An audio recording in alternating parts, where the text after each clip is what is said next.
All right. And I am joined by my old friend Lydia O'Donnell today. And you have just been sitting through an earthquake in Melbourne.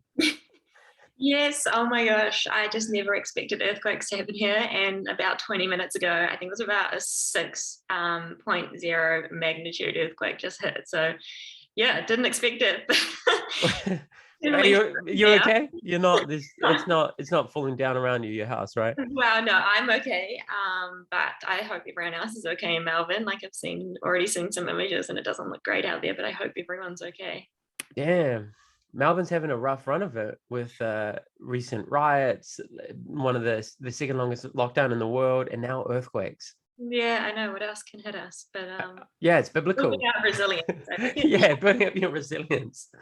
So, Lydia, what do you do? Tell the people how do you spend your time on this planet? Well, I do a lot of running. So I'm an athlete, but I'm also a running coach. So I work for Nike as the head Pacific run coach down here in Australia. And then have founded a company called Femmi, which is a running specific coaching company we work just with females, and we coach all of our athletes to their menstrual cycle. So it's very much approaching female physiology in a really holistic way and coaching females to be better athletes, but also just feel more empowered within themselves as well. So yeah, a lot of what I do is based around running. I guess outside of running, I am just I guess normal. I would like to say normal person, but maybe not quite.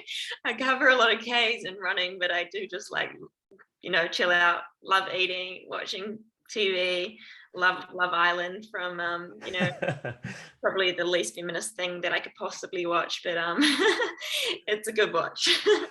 Going back to Femi, is Femi, you mentioned the word feminism, is Femi feminist inspired?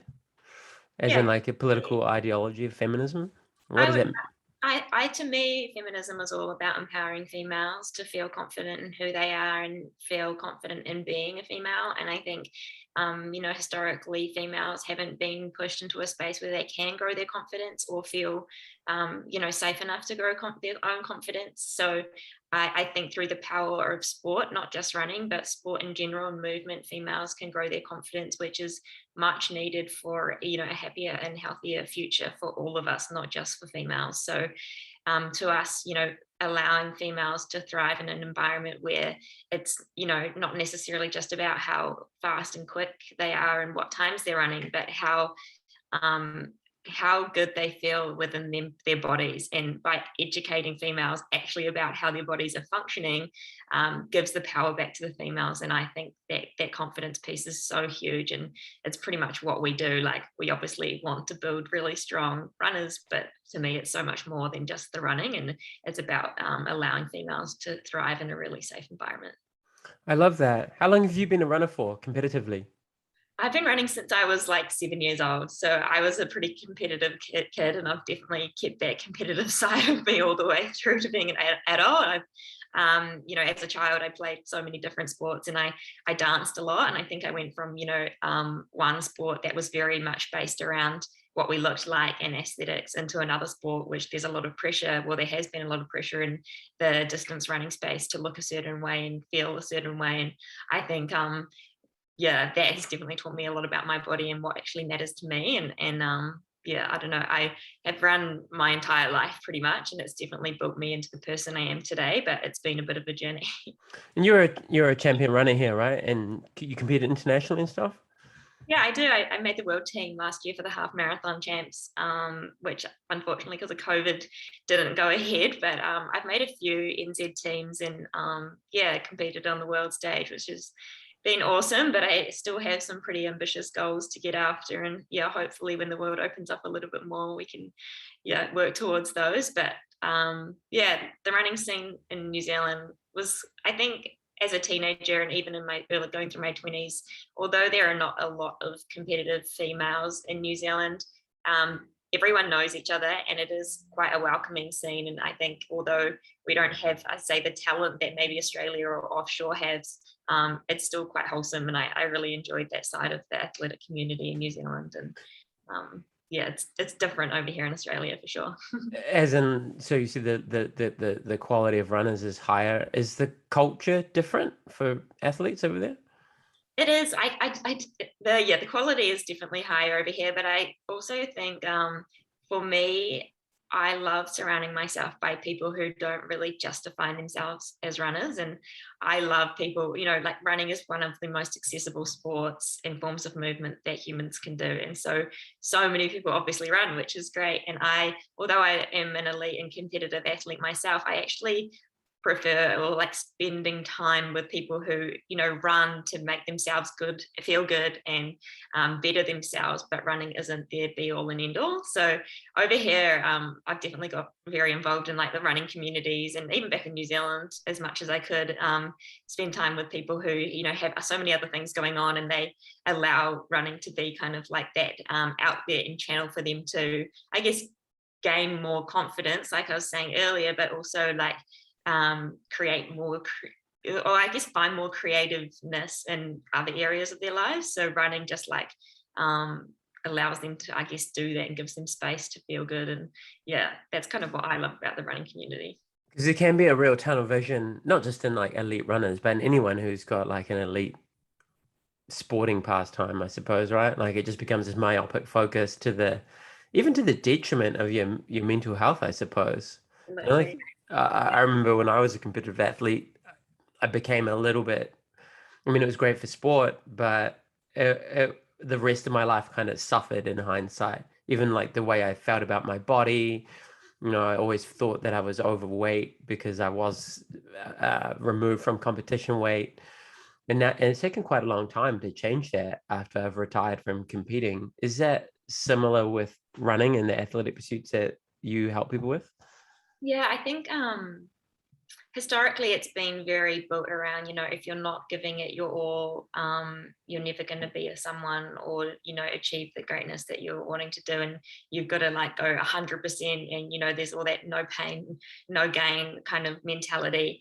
Whereas for me personally, and I think a lot more athletes becoming aware of it, that you actually need to be happy in the life that you're living to actually succeed in the sport that you're doing. So if I just fully just focused on my own competitive running and my own training and got really like in my mind about times and splits and running and training and whatever, I don't think I would enjoy it as much. And then B, because I'm not enjoying it, I don't think I'd do as well. So for me, it's all about having a really balanced life, and a big part of that is feeling confident in my own body and fueling myself the way that I need to fuel myself to run the amount of Ks that I'm running. Because yeah, back in the day, I would have been someone who restricted my diet to look a certain way, to think that if I looked that way, I'd be able to run, a certain speed or keep up with these girls who look that way. And I think that created such a negative mindset for me that I was always comparing myself, not even just how fast I was, but what I actually looked like to other people and to other girls. And that comparison game never ends well. And for me, it took years of training my body and my mind to kind of get out of that and be like, everybody is different. My strengths are someone else's weaknesses, and I just need to focus on what I do really well. And it's definitely helped me in my competitive running and how my success, I guess, as well. Did you ever have female coaches when you were coming up? Yeah, when I was at high school, I had an incredible female coach who coached me for probably about 6 years. She took me on. I don't even think I was at high school before she like welcomed me into the team, and she was a really amazing athlete in her own right. She was Scottish and she was representing Scotland. She had the Commonwealth Games 800-meter record for many years, and she really ingrained into me and into our whole team the importance of just like enjoying running and enjoying sport for what it was and what it could give us, versus like just being the best at such a young age. And she definitely like held me back, which I'm so thankful for now, because you see so many young athletes just getting pushed way too hard at such a young age that they either burn out or just fall out of love with the sport because they just relate it to, you know, being punished and being pushed and not being comfortable and not feeling safe. And for me, it was the complete opposite, you know, like running for me through high school with this female coach was all about like hanging out with my friends and, you know, going for a jog and feeling really good about myself and like creating a really healthy mindset. Although I did, and I think many young teenage girls suffer with, you know, body confidence issues. I definitely went through that, but having a coach like I did at Scores, I'm so grateful for her. I honestly think I'm only where I am now because of her, because she taught me so much when I was so young. Yeah, it sounds like you're really building on what foundation she built for you, which is that's cool. I mean, have you ever hit her up and like, yo, what's up? I'm doing Femmi now. This is my Yeah, project now. yeah. I mean, my mum still has a really good relationship with her because my mum was my teacher as well. So I was just on the phone to my mum before, and she was actually with my coach from high school. And so yeah, I try to keep her posted and updated with everything that we're doing. And yeah, I'm just so grateful, to be honest. Like, Oh, that's cool. Because I was listening to a Rich Roll podcast lately with a really famous female runner who had a terrible coach. I forget the story, but what's that? Sorry? Alexi Pappas. Yeah. I think she ran for Nike's elite team and he really pushed her on. Oh, I think I think you're talking about Mary Kane. Yeah, maybe. Yeah. And she was pushed so hard that it like was really detrimental to her health and her time got worse. And I think the coach eventually got prosecuted or dropped out. Do you know the story I'm talking about? Story that's still kind of going on. Yeah. Is it? Mary's story is super inspiring. She's definitely come from, you know, a pretty hard background because she was so talented at such a young age. Sometimes when kids are so naturally talented, it's actually more detrimental for them than beneficial because they get picked up by people and sponsors and whatever and get put into situations that they're not quite ready for. And this is not on her at all. Like, I think the team around her didn't support her the way that she needed. But when I see young athletes doing really well, I almost cringe a little bit and feel bad for them because there's a few things. You get put in environments that aren't right for you, but also you don't learn how to work hard when you're naturally talented. You know, you're kind of in a position, and it's not the kid's fault at all, but you're getting used to winning all the time, and you don't necessarily need to work as hard as those who aren't naturally talented. So you don't get that hard work ingrained into you. And I'm someone who, like, I was never like the best in New Zealand when I was a young girl. And part of that was because my coach wasn't pushing me. But I'm so grateful that I wasn't just like a super naturally talented runner. Like I could run for sure, but I wasn't like the best. And I think if I was, I don't know if I'd still be running because I learned so much through that, like hard work and actually just loving running and how it made me feel. And that's why I still run. Like, my priority for running, even now when I'm trying to make, you know, world champs teams, my priority is still to just love it and feel good about myself through it. So yeah, I think being a young kid and being someone who's just got that built into you from like such a young age, it can be kind of dangerous. You just need a really good team around you to support you, to make sure that you almost get held back before getting pushed too far. Yeah, it sounds like that's what happened with Mary Kane. She was kind of exploited, really. And like you said, when you're that young, you don't have the tools to push back and put your own boundaries up.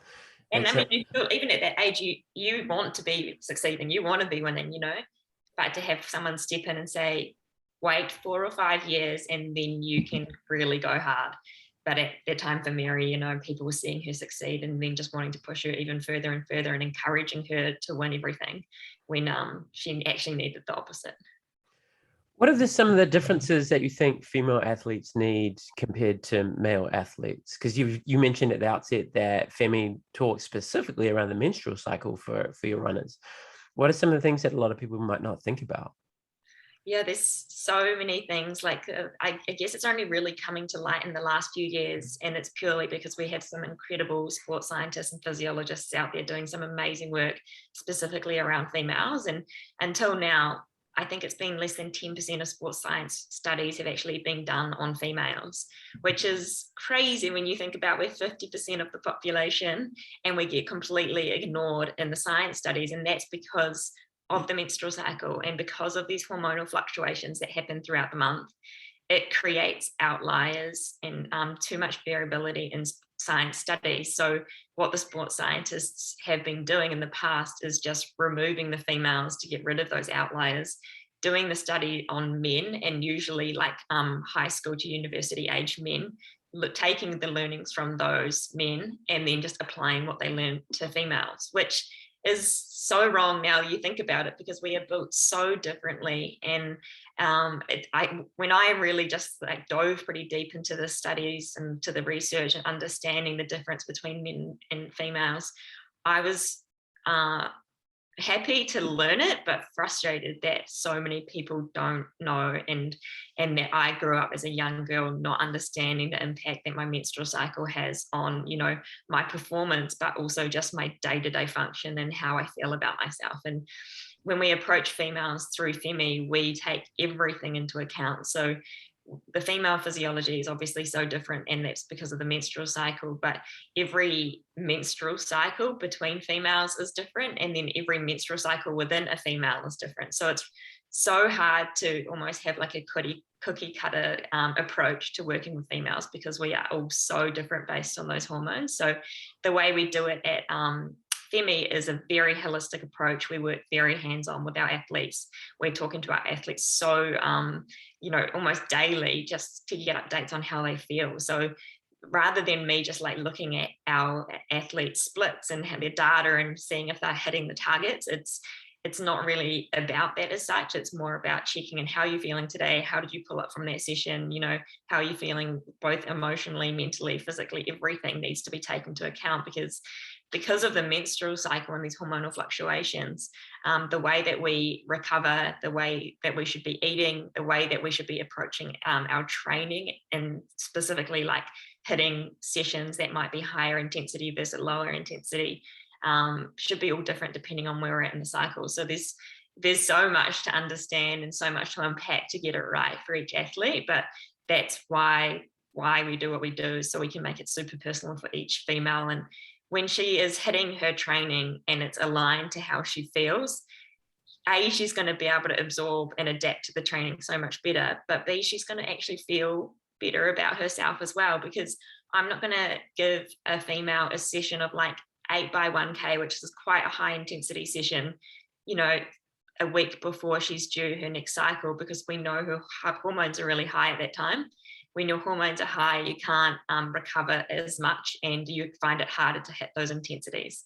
So why would I give her a session when she's going to come away from it probably not hitting the pace and feeling crap about herself, and then questioning like her worth and questioning if she's lost her fitness and, you know, doubting herself and losing confidence? I'd rather give her a session that I know she's going to walk away feeling good about and understand why she's doing that session, and then give her the high session when she feels good. So yeah, there's a lot to it and a lot in it, but it's awesome. We've been running for about a year now, and we're still learning like how to work with these females, but onwards and upwards, there's plenty more to unpack. Do you have a background in science yourself? So I did a Bachelor of Science at university. I didn't do physiology, but when I was at uni, I guess I was very focused on wanting to understand. I've always loved science, but it's through my experience as a runner that I believe and the way that I can have relationships with our females is, I think, why myself and my Femmi coaches work so well with our female athletes, because all of our coaches have grown up running. They've all had experience with, you know, hormonal issues or falling into states of relative energy deficiency, which is very related to the menstrual cycle. And so to me, programming and coaching is almost just like the start of it. The entire piece is very much based on how we can have relationships with females and make them feel confident about the training they're doing and feel confident about themselves. So yeah, my experience has very much come through my running lens and coaching lens, and working with Nike obviously over the last 8 years, and being able to work with so many different athletes, from, you know, beginner runners all the way through to those really elite, more experienced runners. But I guess the hormonal stuff I've dove pretty deep into recently is more around Dr. Stacy Sims and her research. So I don't know if you've heard of her. She's based in Mount Maunganui, the greatest place on earth. And she's actually American, but she wrote a book called Roar, which is spelled ROAR, and she's done a lot of research and study around female physiology, and her tagline is "Women are not small men."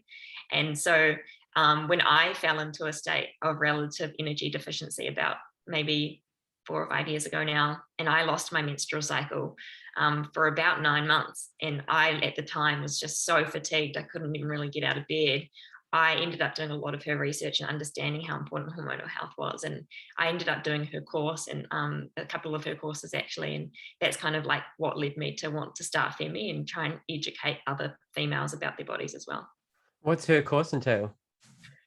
So the first course she does, it's actually called Women Are Not Small Men, and it pretty much dives even deeper into everything she covers in her book. So it's very much around how we can adapt our training, our recovery, and our nutrition to our hormones and our hormonal fluctuations. And then she has recently, I did a menopause course earlier in the year, and she probably launched that about a year or two ago now. And that's based on peri and post menopause and how we can, the same sort of thing, adapt our training, recovery, and nutrition to those changing hormones through menopause. This is all really quite innovative, it would appear to me, like it strikes me that you're at like the leading edge of this emerging conversation. Do you feel like a trailblazer? Like I'm not the one doing the back end work, it's amazing people like Dr. Stacy and other physiologists around the world that are the trailblazers. They're the ones who are doing the research and the studies, and to be honest, they're providing us the tools to actually go out and execute and work with females in the right way, purely based off all of their hard work. So I mean, I'm pretty proud of us and the girls that I started Femmi with, that we were able to, I don't know, feel confident enough to launch something like Femmi, which is very new, like I don't know any other coaching companies that are approaching it the way that we are. And yeah, I definitely am proud of us for doing that, but we're absolutely not the ones who are pushing the limits in research. I think we're so thankful for those scientists who are. Yeah, cool. When it comes to talking about exercise and running, particularly with the advent of social media, there seems to be a real focus on how you look. And you've touched on that throughout this conversation. Do you think that's detrimental for young women in particular? About, we've always had these beauty standards that women have had pushed on them through all sorts of media channels over the decades. And now social media has got this hyper culture of comparison. And if you look a certain way, you're more likely to get more followers and more likes and more sponsorship deals. And there's a financial imperative to look a particular way or pose a particular way. How do you feel about that? Yeah, it's a huge conversation, and I think I've grown up in a world where I continuously compared myself to other people and to other girls. When I was at school, I vividly remembering, like, I'd go to bed at night wishing that I'd wake up in someone else's body because I hated my body that much. And like I would, restrict my fuel intake. I would write words on my wrist, just the word no or stop on my wrist. So if I went to go eat food, I would see that and remind myself that I shouldn't be eating, just so I could like lose weight to look a certain way when I was already small and like fit and healthy. So I mean, when I think about, I was going through that, and I had a pretty, balanced upbringing, and I had amazing women around me, like my coach. I can't even imagine what other female teenage girls were going through, through that high school period. But I think about now, when I was at school, I was comparing myself to the girls in my class or the girl next door or whatever it might be.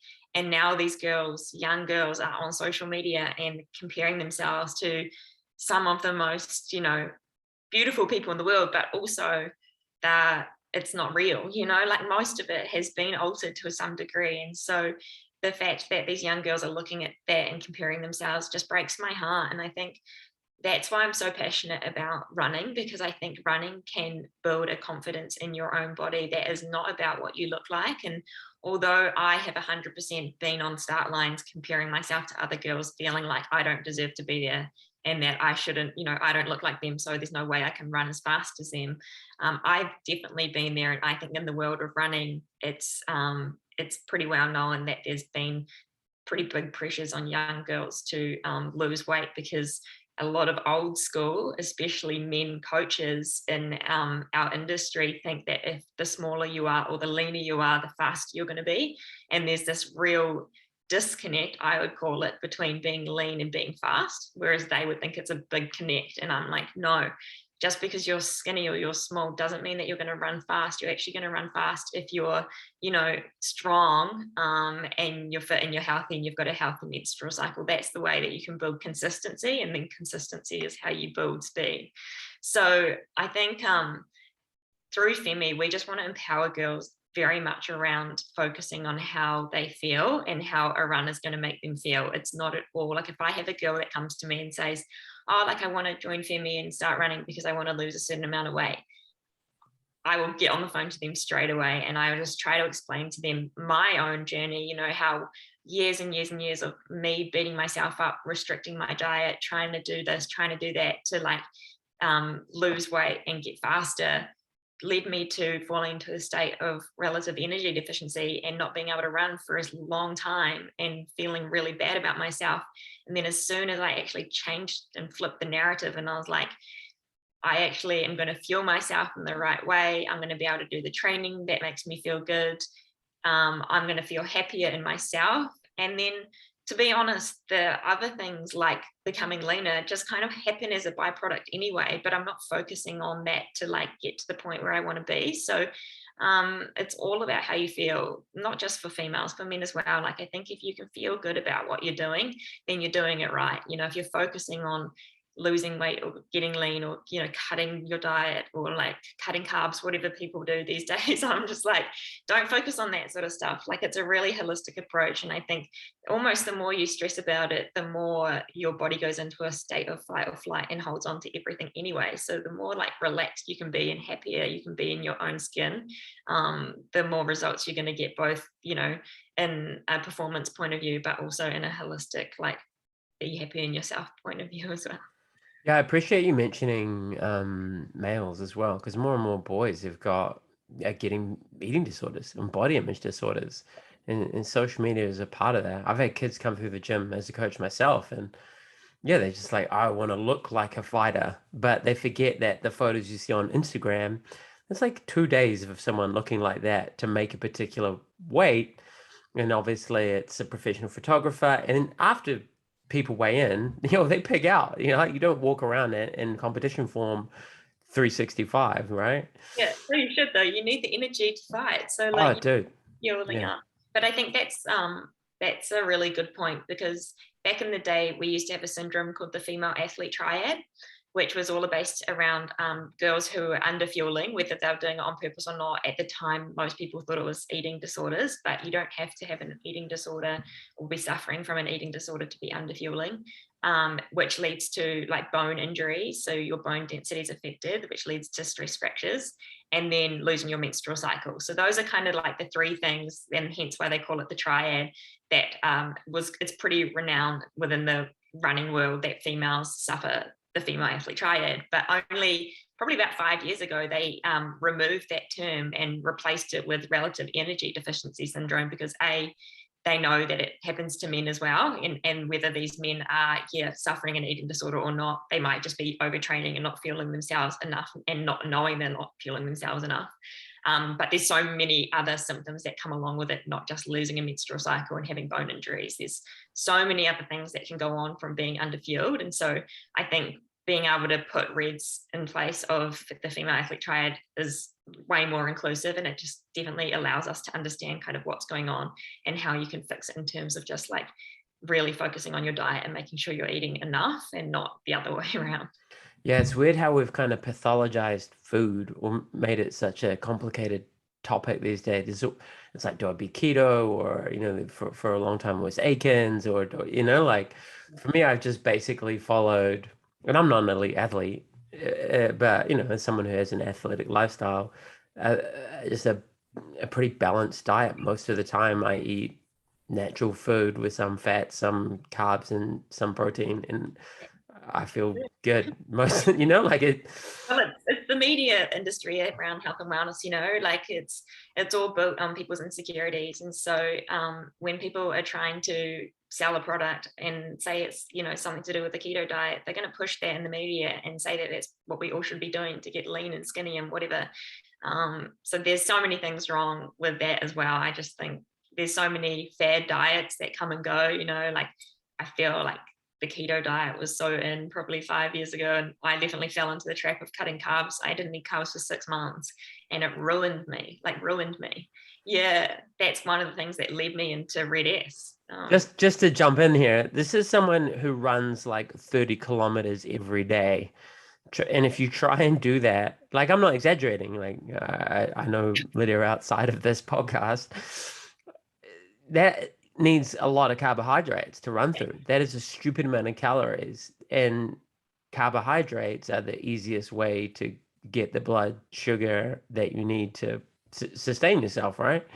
And you're really lean. It's not like you have fat reserves that you're just gonna like churn through. Well, the It's thing gonna was, become really catabolic. when I started cutting carbs, I felt good probably for the first month, and then I ended up putting like more weight on because my body was in such a state of fight or flight where I didn't even I wasn't fueling myself enough. So every time I ate, and you know, I was eating high fat diet and high protein, my body just absorbed everything because it was going into a state of like, well, she's not going to feed me again for another whatever Yeah. hours. We're not getting enough energy. So we're just going to hold on to this energy and keep holding on to it because I know she's going to go out and smash another run soon. You know, my body was in shock. So I ended up putting weight on from it.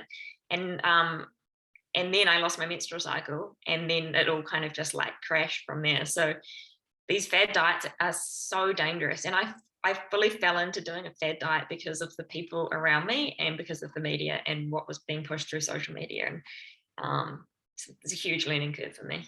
Yeah, I think that's true for a lot of people these days. Like they self-diagnose and they self-apply like pseudo-scientific research because they read it on social media, whether it's about running and diet or whether it's about mental illness or how to deal with trauma and family histories. There's a lot of like bad information out there and no one really checks it. And it troubles me. I think it's important to have these conversations, but we need to do a better job of helping people have critical filters before they start applying that to their lives and it's actually detrimental to them. It's a tricky one. You used to run you started an organization called One Step, which was specifically about running in mental health and mental wellness. Is that still a thing? Well, we started it. You don't have to hand it all over to me. Yeah, so we started that. That must have been, I can't even remember now, maybe 2016 or 17. Started One Step purely based off the back of One Wave, which is definitely still going, which is very similar in regards. It's all based around raising awareness around anxiety and depression and the impact that surfing can have on mental health. And both of us are such advocates for how exercise can help mental health. And I think running for me was obviously, you know, a no-brainer to go to get other people running, to be able to help raise awareness for sure, but also just encourage people who may be suffering a mental illness, especially anxiety or depression, to get them out exercising and encourage them to move. We didn't care how far or how fast. It was more just about getting outside, breathing some fresh air, connecting with other people, and just putting one foot literally in front of the other, and feeling good about yourself. So it was such an awesome journey, and the people the people we met through that experience was so incredible. I always go back to one girl who I won't name, but she came to One Step in Auckland, and she at the time was suffering pretty severe depression, and to the point she was like just staying at home in her bedroom, you know, like, and didn't really connect to anyone. And I just am so proud of her for coming down to One Step, because I can imagine in that state how hard it would be to turn up to a new community when you don't know anyone to run or walk, when you aren't really a runner or you don't do sport or haven't grown up doing sport. So it was amazing that she came down to One Step. And I remember the first session she came down to, and we literally just walked around Vic Park together, ended up both, bawling, like we're both very vulnerable and opening up to each other about our own journeys and our own stories. And I said to her at the end of the session, I'm going to write you a 6-week plan. It's going to be run and walk plan, and it's just going to give you some purpose and direction to get up each day and do something, and now, years on, she is running half marathons. She changed her entire life. She ended up moving down to South Island and creating a different life for herself. And I'd never claim that running kind of was that, or One Step wasn't the thing that saved her, but I think it definitely gave her some direction and purpose that allowed her to feel better about who she was and open up to what else is out there in the world. And it's awesome. Like, it's those stories through One Step that I'm just like super proud that we created something that could help people. And One Step spread throughout the world, actually. Like, I think within the first couple of years of us running it, we had about 15 communities around the world coming together to run, to raise awareness and get people out moving. And unfortunately, at the moment, it's been kind of put on hold a little bit. Obviously, COVID made things a lot harder, but even before that, because we had so many communities around the world, it was a bit hard to manage all of it. But I'd love to bring it back at some point and just get people out moving and not focus necessarily on those who already have found their love for running. It's more finding those people who don't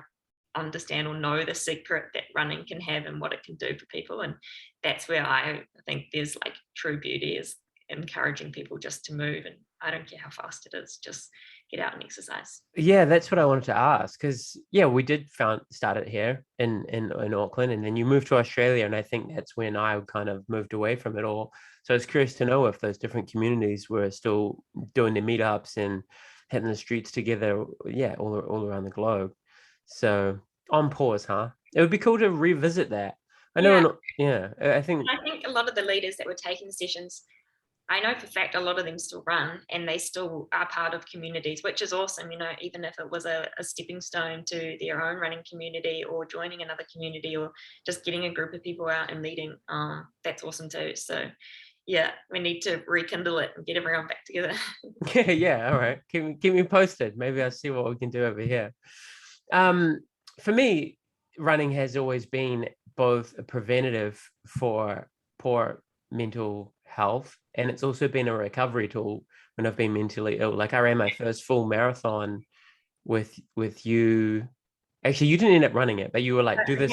I was in a really bad place mentally, and I had really bad depression, and running my first marathon actually like ran me sort of back towards a good mental space. Not by itself. I obviously saw a psychologist and made some big life changes, but that's sort of been something that I've been unpacking, is that mental illness and dysfunction has run through my family history, and that it's given me a predisposition to my own struggles. And I'm great now, but is that something that's true for you too? Is like that, where does your interest in mental health and come from? I think a lot of people have some sort of connection to someone that's suffering, either anxiety or depression or both. And for me, I've definitely been through my own journeys with my own mental health. I know when I stopped running when I was about 18 years old, I fell into a pretty bad state of mental health where I was pretty depressed, and I really had just like lost my way. And a lot of teenagers go through that. And I think running was definitely that tool that led me back to the light, for sure. It was probably about 18 months of being, not in a great space mentally. And then realizing at that age that running was one thing that made me feel really good about myself. And I had no idea where it was going to take me, but I just wanted to start back running. And when I did, it was so hard. Like, I was so unfit, but that journey of coming back from being in a pretty dark place and very unfit to getting fitter and fitter and feeling better about myself and becoming a much happier and healthier person, it definitely taught me a lot about how powerful running is. And even when I got sick, 4 or 5 years ago, when I went through relative energy deficiency syndrome, I got to a point where I didn't care how good I was going to be at running, and I didn't care about getting back and being a competitive athlete. I just wanted to run because I knew that it made me feel better about myself and how powerful it could be for someone who is suffering from depression. And growing up, I was surrounded by people who were suffering with mental illness. It runs definitely through my family, and my sister had pretty poor mental health even through our teenage years. And through her mental health battles, and unfortunately it's kind of continuing and ongoing, and she's kind of evolved from, you know, from someone who suffers depression and anxiety to someone who is addicted to drugs and alcohol, and that's kind of just like spiraled her into a pretty downward path. And I think you know, we grew up in an environment exactly the same, with the same parents in a beautiful loving household, you know, and had so many opportunities as kids. And I was just so fortunate, and I'm so grateful that I found sport, and running like really like drove me into the right place. Whereas I think for her, she just turned in the opposite direction, and unfortunately that hasn't led her to, you know, having a very happy or healthy life. And I think when I see her pathway and my pathway, again, it just highlights to me how important sport can be for young people and for kids, and how like staying on the right path is so important. But running for me and sport can do that for you. So yeah, it's been a journey for her in particular, and it's something that I haven't really spoken a lot about in the past, but I think it's important to talk about, because it's not just part of my story, but it's the reason why I do a lot of what I do now. Isn't that you want to take from your own difficult experiences and your family's difficult experiences and share that wisdom with people?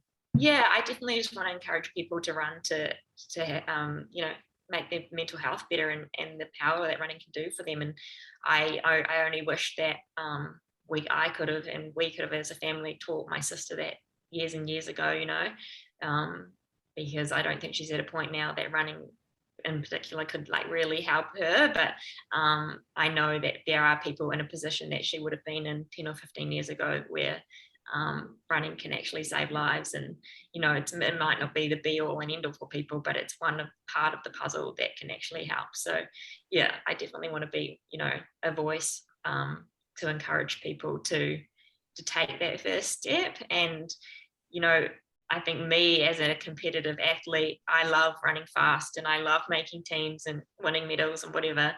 But at the end of the day, the main reason I want to run fast is to create more of a profile so I can talk to more people and encourage more people to move, because I don't care about the accolades. Like, I just want to be able to speak to people and hopefully help them. It's very inspiring, Lydia. Thank I, you. it's true. I feel like inspired. You're just geeing me up more than this coffee that I'm sipping on over here.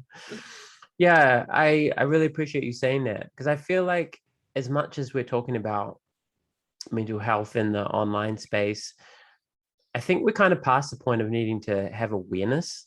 I think it's pretty well established that we've got a fucking problem when it comes to people's anxiety and depression, and substance abuse is common, but we don't do a lot of talking about how to actually get better or changing our lifestyles profoundly. We still kind of normalize unhealthy things. Even today, like it's level 3 here in Tamaki Makaurau, Auckland. And literally the Herald is basically an ad for McDonald's, KFC, and Carl's Jr. And people are parking up to camp out for food that will help kill them. Yeah. And like, hey, look, if it's a treat, all good, but it's not a treat, because we know that 2/3 of the population are overweight or obese, and we have a mental health epidemic. Yeah, I know. And I think I speak a lot about like the difference between exogenous and endogenous depression. And I think a lot of people are unaware, you know, when they are suffering from depression or anxiety, that there are things that you can change in your lifestyle. If you're suffering from exogenous depression, there's things that you can change in your environment to make you feel better. Endogenous depression, I think, is obviously very different, where you need, you know, medical support and you need a doctor to step in, and you may need some form of medication to help you. But the first step you can take is, you know, what is going on in your environment and how can you change those things in your environment to make yourself feel better. And to me, that's, yeah, having a healthy diet and eating the right foods and fuel to allow your body to process and function the best way it can. and getting some exercise and creating some forms of connection. Like, I feel like those are the most important things that humans can do to like improve mental health. And I guess like the key things, aside from like the obvious of those three things in our environment, internally, what we need to be doing is show more vulnerability and show more gratitude. And I just think if we can be vulnerable, and Brene Brown has a really good way that she puts it, like vulnerability without boundaries isn't vulnerability. So me just going on Instagram Live and talking about how sad I am, to me, that's not necessarily being vulnerable. That's just trying to get some validation from people around me to tell me that the way that I feel is okay. You know, I think being vulnerable and truly vulnerable is opening up to people who you know can support you and help you and work you through that emotion, not strangers that you don't know. And then the other one is gratitude, and gratitude, like if you can be grateful for the small things when challenges come along, like COVID, you know, you can still sit at home and just be grateful that you have a home, or be grateful you have a warm bed at night, be grateful that you can go out and go for a run, even if you're only allowed out for an hour a day. Like, I think gratitude and vulnerability is just so intertwined, but so important for us to like be happy in ourselves and live that really like happy, healthy life, no matter what else is kind of going on in our worlds. It seems really punk rock to me. It seems like quite kind of cultural what you're saying, because at least to me, like a lot of our social media feeds are really negative, or they're really stuck in the bad stuff that's happened to us, and people put all their trauma in their bio and they just focus on the deficits rather than the positives. And that's not to discount people's real life suffering and the experiences we've had, but how do you think we shift that? How do we think we get more people to be vulnerable with boundaries? That's a really nice distinction, and grateful, and put practices which build resilience into their life. How do we shift that sort of narrative away from? I think it's creating connection and creating true, you know, deep connections with people. And I think the way that we live has really stopped us from doing that, because we live in such a fast-paced, I say engaged, but not necessarily engaged environment, where we're just continuously on the move, or swiping or double tapping and moving on. I think through the digital world and technology has put a barrier between how we actually connect with people.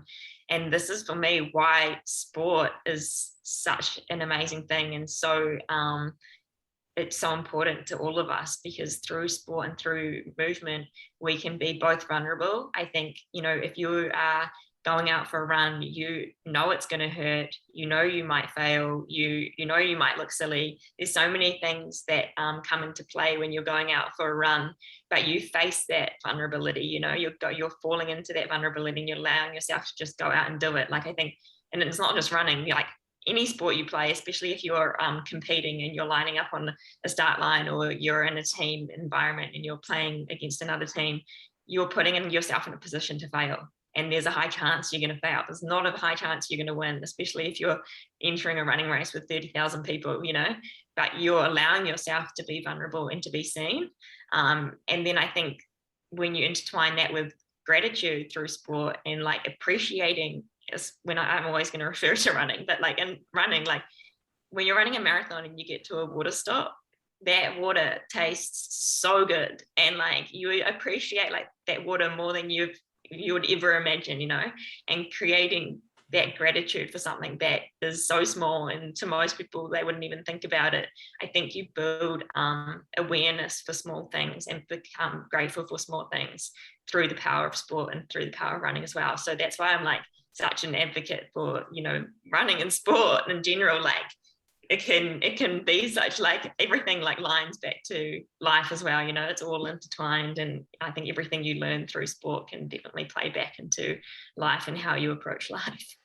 Your passion is like shooting through the screen. It's like palpable. There's like a like anyone listening to this or watching this will be like, yo, this girl really loves running. Really? Do you think you'll always be a runner up until your 60s and 70s? 80s, 90s? Yeah, so you can live in the lifestyle to get there. Yeah, like I would love to think that I will continue to run forever.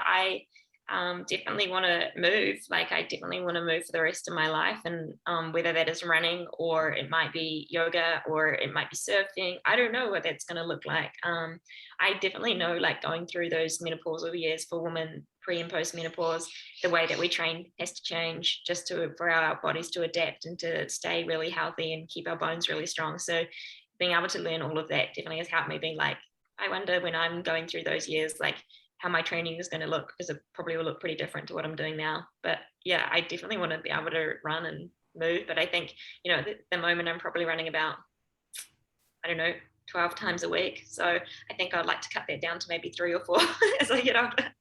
Something healthy. Yeah, the old joints start wearing out a little bit just through wear and tear. Hey, this has been awesome. Thank you so much. I know anyone listening to this will be feeling super uplifted and inspired. If you have any tips to anyone who wants to start running, what would you tell a complete beginner? Yeah, that's a good question, because I really hope people can be inspired by this and want to even just like take that first step out their front door. I think having no expectations is really important. I think we live in a world where there are all these expectations on us, and whether they're coming like externally or internally, I think to try and drop all of that and just be like, I just want to go out, and it's 10 minutes. I'm going to walk and run as much as I can and walk when I need to.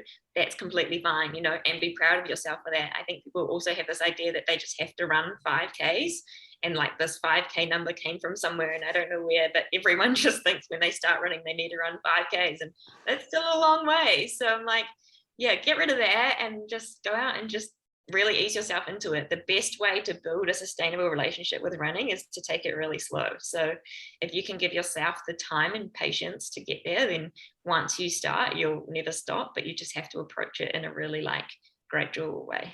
That's how I feel about dating. If you just Yeah. rush into it head first and it's like all fireworks and you're like, yo, that's not going to Don't even work out talk in to the me long about dating. term. Whole Whereas, another episode, I reckon. yeah, whereas if you take it easy and you get to know someone gently and you figure out if you have shared interests and Yeah, compatibility and it's a bit slower, then maybe that relationship will have some legs, huh? that Whereas sounds about right. if you go to if you go Don't take the advice from me. well, it's taken me a long time to learn all of that. I've done a lot of rushing into crashing and burning relationships. Hey, this has been real fun. Let's do this again sometime in the future and catch up and see how Yeah. Femmi's going, huh? Yeah, it's awesome to chat. I always appreciate connecting with you. So thank you. My pleasure. Thanks again. Oh, yo, just quickly, where can people find you and where can people find Femmi if they're Yeah, curious? so I'm on Instagram, Lydia O'Donnell. And then Femmi is femmi.co on Instagram, and our website is also femmi.co. So you can hit us up. Any questions on female training, I am here to answer them. Okay, awesome. We'll talk to you again soon, Lydia. Thank you.